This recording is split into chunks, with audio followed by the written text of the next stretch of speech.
नमस्कार दोस्तों, पाथफाइंडर पर आप सभी का स्वागत। दोस्तों, एक पुरानी कहावत है कि बेटी पराया धन है। यानी कि उसकी शादी हो जाएगी और वो दूसरे घर चली जाएगी, जिसको अपेरेंटली अपना घर कहा जाता है। इस सोच को कई बार हमारे कानूनी प्रक्रियाओं के द्वारा, डिसीजंस के द्वारा, कोर्ट्स के बदला गया है। चाहे वो इनहेरिटेंस राइट्स को लेकर हो बेटियों की, या फिर हाल ही में एक जजमेंट जो कि एक रूलिंग जो कि कर्नाटका हाई कोर्ट ने पास की है, जिसमें कहा है कि married daughter remains a daughter of the parents. शादी से बच्ची का, बेटी का स्टेटस नहीं बदल जाएगा उसके पेरेंट्स की लाइफ में। ठीक है, ये रूलिंग आई है और यहाँ पर कर्नाटका हाई कोर्ट ने कुछ जेंडर डिस्क्रिमिनेटरी जो डिफेंस वेलफेयर नॉर्म्स हैं उनको भी खारिज कर दिया है, रद्द कर दिया है। क्या है पूरा किस्सा, ये जानते हैं आज के सेशन में। तो यहाँ पर कर्नाटका हाई कोर्ट ने एक रूलिंग दी है 2 जनवरी के ऑर्डर में, जिसमें उन्होंने कहा कि अगर बेटा बेटा रहता है किसी भी स्थिति में, चाहे वो मैरिड हो या अनमैरिड हो, उसी तरह से बेटी भी बेटी ही रहेगी और बेटी ही रहनी चाहिए, चाहे वो मैरिड हो या अनमैरिड हो।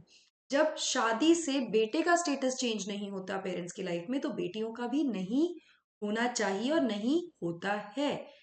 ये रूलिंग दी गई बाय अ सिंगल जज bench of Karnataka high court on 2 जनवरी।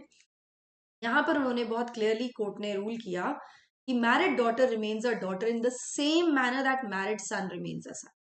जैसे बेटा बेटा रहता है, ऐसे बेटी बेटी रहेगी। इसी के साथ कोर्ट ने क्वॉश कर दिया है सैनिक वेलफेयर बोर्ड की गाइडलाइंस को, जो कि बार करती हैं मैरिड डॉटर्स को to avail the dependent cards. और जो डिपेंडेंट कार्ड्स हैं, बेसिकली ये एक तरह से आइडेंटिटी कार्ड की तरह होते हैं, जो कि इशू किए जाते हैं फैमिली को ऑफ द डिफेंस पर्सनल्स, ताकि वो जो भी बेनिफिट्स होते हैं डिफेंस पर्सनल्स को मिलने वाले, वेलफेयर स्कीम्स होती हैं, अपॉर्चुनिटीज होती हैं, उनको अवेल कर सके। ये कार्ड अवेलेबल होते हैं अकॉर्डिंग टू वेलफेयर बोर्ड, सैनिक वेलफेयर बोर्ड गाइडलाइंस, केवल चिल्ड्रन जो बच्चे हैं एक्स डिफेंस पर्सनल के, जिसमें मैरिड डॉटर्स इंक्लूडेड नहीं है। अनलेस शी इज मैरिड, तब तक वो अवेल कर सकती है इसको। ठीक है, साथ ही हाई कोर्ट ने, कर्नाटका हाई कोर्ट ने केंद्र सरकार को भी ये कहा है, निर्देशित किया है कि वो they should stop referring to former defence personnel as ex serviceman. Nomenclature बदलने के लिए निर्देशित किया गया है सेंट्रल गवर्नमेंट को कि जो फॉर्मर डिफेंस पर्सनल होते हैं उनको एक्स सर्विसमैन नहीं कहना चाहिए। और इससे क्या होता है ना, जेंडर इक्वेशंस चेंज हो रही हैं इन दी फोर्सेस। ऑब्वियसली अब क्या है, अब केवल पुरुष या केवल मेल्स ही डिफेंस सर्विसेज में नहीं जा रहे हैं। We have seen in the recent past that females are also participant of the defence services, they are also getting into defence services, be it army, navy और एयरफोर्स। तो यहाँ पे उन्होंने कहा कि अब एक्स सर्विस में नहीं कहा जाना चाहिए, क्योंकि अब चीजें बदल रही हैं। And to consider the gender neutral nomenclature, और एक जेंडर न्यूट्रल नॉमेनक्लेचर होना चाहिए एक्स सर्विस पर्सनल के लिए। ठीक है, एक्स सर्विस पर्सनल आप उसको बोल सकते हैं, better than calling ex service man, ऐसा कहा गया है। तो केंद्र सरकार को भी कहा गया है, और वेलफेयर स्कीम जो है, सैनिक वेलफेयर स्कीम जो है, उसकी गाइडलाइंस में भी बदलाव लाने की बात की गई, उनको क्वॉश कर दिया गया है बेसिकली। इसके बारे में और डिटेल से बात करेंगे और जाके केस भी देखेंगे किस केस में ऐसा डिसीजन लिया गया है। बट बिफोर मूविंग फॉरवर्ड, आप मुझे फॉलो कर सकते हैं इन दोनों टेलीग्राम चैनल्स पर दोस्तों, for all my class update, schedules and PDFs. Unacademy app पर भी आप मुझे फॉलो कर सकते हैं मेरी सभी special classes and plus courses के लिए। एनरोल करने के लिए आपको सिर्फ मेरा कोड यूज करना होता है NDLive10। Now you might have a question, ma'am why Unacademy? Unacademy से क्यों जुड़ी? देखिए, अनअकैडमी से जुड़ने के बहुत सारे फायदे हैं। Widest choice of educators, flexibility to change your courses, dedicated doubt solving sessions, live mentorship, इस तरह के बहुत सारे बेनिफिट्स मिलते हैं अलॉन्ग विद द रिजल्ट्स। और अब एक और रीजन है अनअकैडमी से जुड़ने का, क्योंकि रिजॉल्ट 2023 आपको दे रहा है 23 का flat discount on all your UPSC CSC subscriptions, जो कि केवल 6 जनवरी तक वैलिड होगा। एक्सक्यूज मी, अभी जाइए एनरोल कीजिए विद माय कोड NDLive10 इस बेनिफिट को अवेल करने के लिए। नाम क्वेश्चन कैन बी, मैम आपका कोड क्यों यूज करें? देखो, मेरा कोड यूज करने का सिंपल फायदा, एक, आपको डिस्काउंट मिलेगा, दूसरा आपको मेरी पर्सनल गाइडेंस मिलेगी, मेंटोरशिप मिलेगी आपकी जर्नी में, आपकी प्रिपरेशन में। चलिए, जो सिंगल जज बेंच है, जिसमें जस्टिस M नागा प्रसन्ना जो है high court, Karnataka high court की, उन्होंने इशू किया order in the course of hearing a plea. एक पिटिशन के पास, एक प्ली इनके पास गई थी, जो कि फाइल की गई थी 31 साल की एक बेटी है और फॉर्मर आर्मी मैन सूबेदार रमेश कंडप्पा पुलिस पाटिल, जो कि शहीद हो गए थे while clearing mines during operation पराक्रम इन ईयर 2000। वन 2001 में वो शहीद हो गए थे।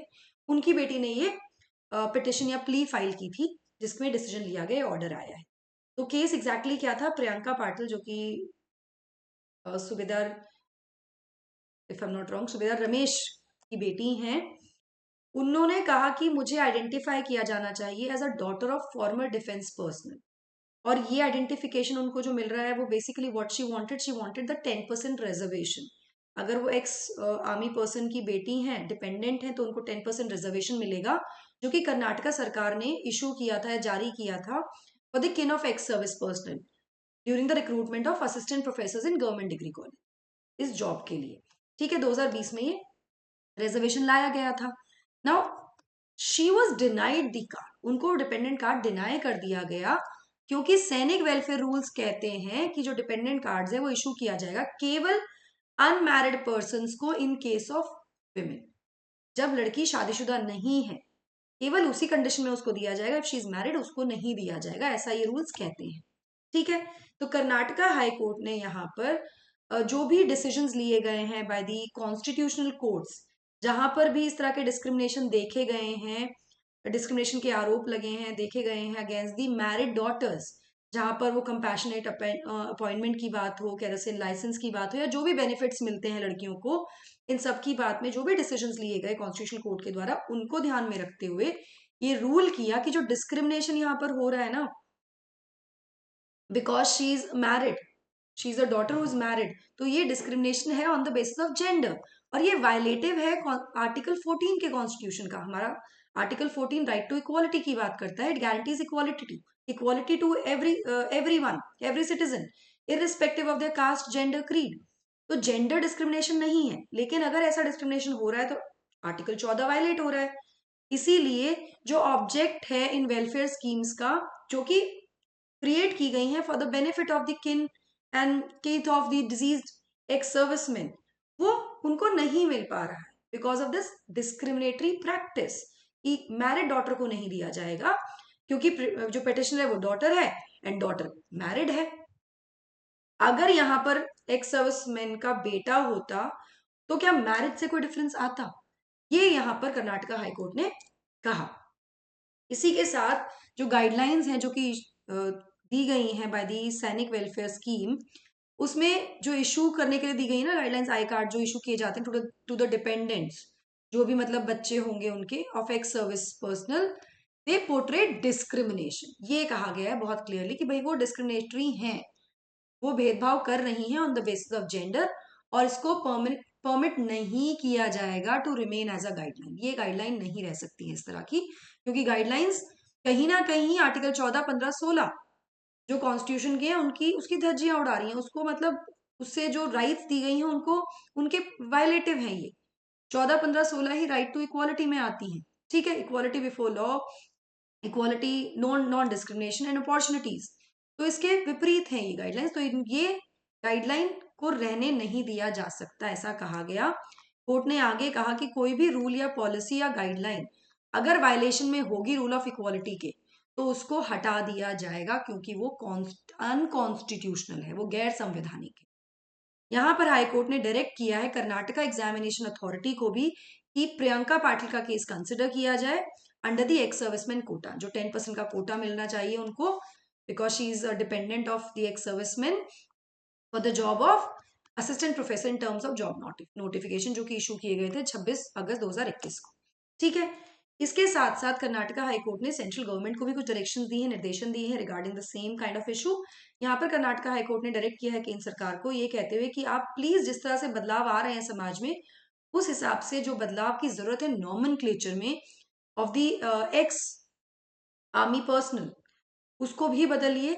एंड प्लीज जेंडर न्यूट्रल, मतलब प्लीज नहीं, प्लीज तो मैं बोल रही हूँ, to use gender neutral nomenclature, या आप जेंडर न्यूट्रल नॉमेनक्लेचर को यूज कीजिए जो भी प्रोग्राम्स हैं, इनिशिएटिव्स हैं डिफेंस सर्विसेज के लिए, उन सब में।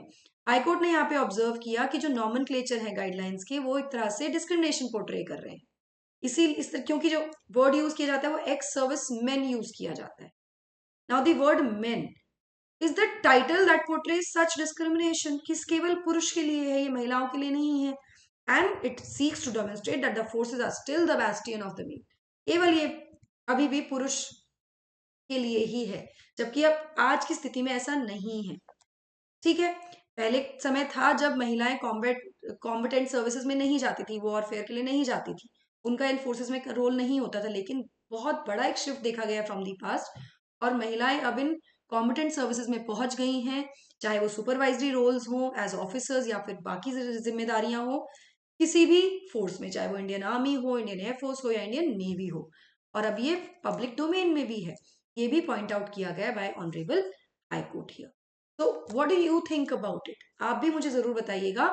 साथ में एक बहुत ही अच्छी प्रक्रिया देते हुए ऑनरेबल हाई कोर्ट ने कहा कि देखिए, माइंडसेट में बदलाव लाने की जरूरत है रूल मेकिंग अथॉरिटीज को या जो भी पॉलिसी मेकर्स हैं, क्योंकि यहाँ पर देखना चाहिए कि there could be recognition of commitment to the values of constitution. दिखता है कि भैया आप रिकॉग्नाइज कर रहे हो जो भी वैल्यूज है हमारे संविधान की, इक्वालिटी को, और उसमें दिखना चाहिए, उनकी पॉलिसीज में दिखना चाहिए, उनके रूल्स में दिखना चाहिए कि वो कमिटेड हैं with the values of constitution as equality. और वो केवल दिख लिखने के लिए नहीं है, दे नॉट मियर आइडल इनकैंटेशंस, ऐसा नहीं है, but has to be vibrant living reality.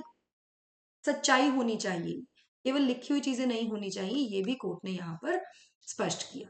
I hope आपको समझ में आया हो ये। प्लीज मुझे कमेंट सेक्शन बताइएगा कि आपको क्या लगता है इस रूलिंग के बारे में। Do you think it is right और रॉन्ग? अगर आप रिवीजन करना चाहते हैं तो लास्ट रिवीजन बैच आज से शुरू हो गया है दोस्तों, 5 जनवरी से, जहां पर ये दिग्गज आपको पढ़ाने वाले हैं। एनरोल करने के लिए आपको सिर्फ मेरा कोड यूज करना है NDLive10। 2024 के एस्पिरेंट्स के लिए 12 जनवरी से बैचेस शुरू हो जाएंगे आरंभ।